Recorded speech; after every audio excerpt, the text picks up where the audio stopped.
Magandang umaga, Ameticians. Ngayon, ipapaalam ko sa inyo kung sino-sino ang 12 Olympians. Tara na, magsimula na tayo. Zeus, Diyos ng langit, kidlat at hari ng Olympus.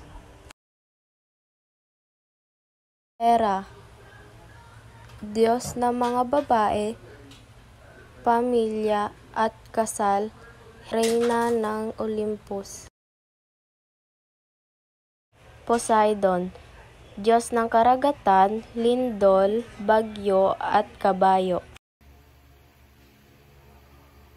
Hades, Diyos ng kamatayan at pinuno ng Tartaros. Demeter, Diyos ng pag-ani, fertility ng mundo, banal na siklo ng buhay at patay.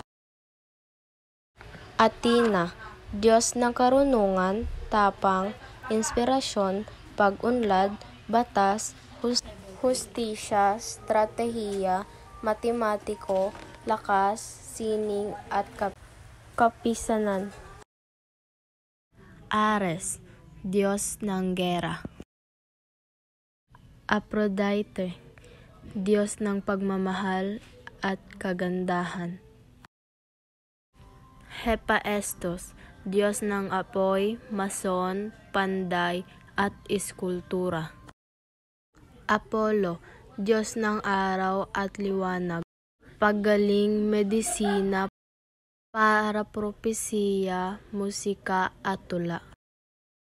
Artemis, Diyos ng pangangaso, kagubatan, burol at buwan. Dionysus, Diyos ng alak at ani ng ubas.